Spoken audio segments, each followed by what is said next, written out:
It's always funny when I see it. I'm like, whoa, it's so a lot. It's very a lot. But I don't ever see it. I look in the mirror, I'm like, I can't see it. Aloha GQ. I'm here to take you through some of my tatuajes. They really talk about like these things live inside of you, and you're just like touching it to like bring it out. I don't crave it as much as like I'm called to it. I've never felt like, oh, I need to get that on me. It's always been like, whoa, this needs to happen, or this is like their definitive moments that needed to happen in my life. And it just feels like more of a calling than me choosing stuff and just putting random shit on my body. The first tattoo was this one right here. It took about 8 hours. It's an amakua, it's a guardian, and that's the shark. It's the mano. I had this done right before my daughter was born. So I was 26 when I had this. I'm 44 now. That was my first tattoo. Pretty gnarly because it's the biggest one I have and it's the first one I did. So I did it, this extension of it for this character that I'm playing on Chief of War.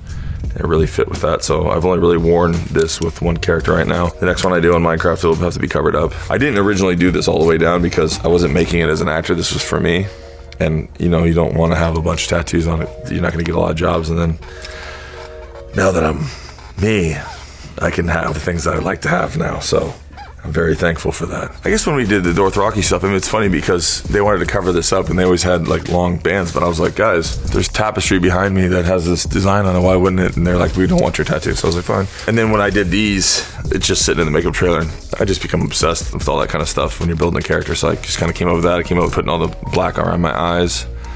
You just get obsessed with playing a character, and I just enjoy that. When they design the sets, they're amazing, and they're not blue screen. When you actually get to walk into those sets, you're like, wow, it's beautiful to coexist with these other artists, and then wardrobe and props, and you get to see all these things, and you get to bring your work in with their work, and yeah, you feel huge. When I put on Aquaman, it's like, there's no doubt about it. When I'm in the suit, the eyes go in, I could just be talking to you, and then I'll step out and come back in, and I'll just look at you, and you're just like no eye contact. It's like looking at like a pit bull staring at you. You know, I don't really act regal at all. So, you know, there's a certain thing when you put on something, you want to change the way you feel, and very important, that wardrobe. And makeup. Obviously. Sorry, Jen.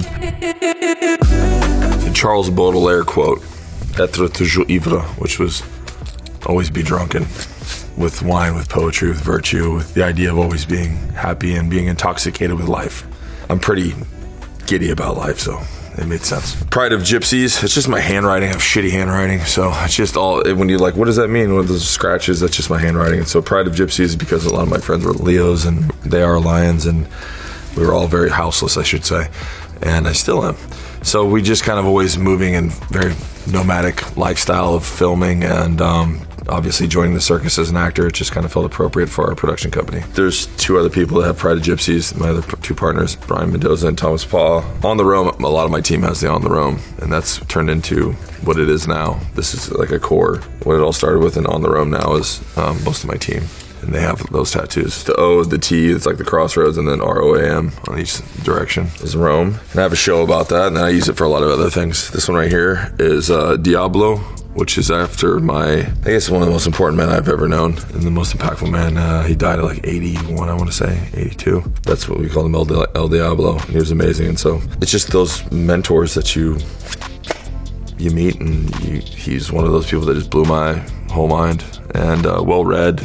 Could just talk for hours and just enjoyed every moment just sitting with them talking. I also got my children, the most important. I saved their name, and I first wrote their name, Lola and Wolf. So I saved that, because obviously they're different in age, so I just saved hers and then saved his and put it together. So Lola Wolf on my heart. I have tons of friends with just the most random, crazy shit, and that perfectly describes them. And that's what's great about tattoos. They're little giggles and laughs and silly things, but yeah, these have all just been the right calling to do it. Oh yeah, there we go. The one I never get to see. It's always funny when I see it. I'm like, whoa, it's so a lot. It's very a lot. But I don't ever see it. And I look in the mirror, I'm like, I can't see it. It always looks pretty intense when you're like, geez Louise. And these were all tapped. So all the Hawaiian ones are tapped the traditional way. It has the Ihe's right here. There's a protection one right here. It's almost like a trident, but that's for protection. Ihe's the spear.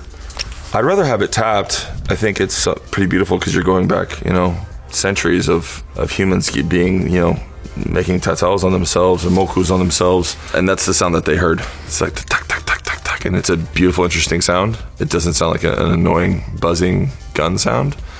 And it feels so different. I feel like the gun is really like taking a fork and like scraping your skin, instead of like when you feel that tap, it can cover more ground.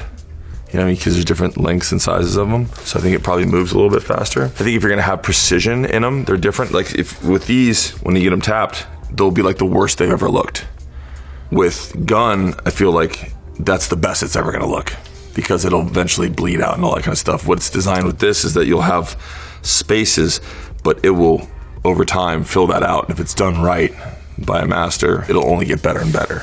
My uncle, Keone Nunes, is someone who rescued our culture and perpetuated and traces our genealogy. So my father has like a whole piece that goes down his leg that he waited till he's probably 50 to do. So I'll have to get that at some point. And then I have another one that goes on the chest that I'll probably do it. I mean, I've never experienced anything on that level before. It was really beautiful and purifying, and like I've never had that kind of pain before. From here to here was you get to meet your ancestors for sure. You get to meet all of them.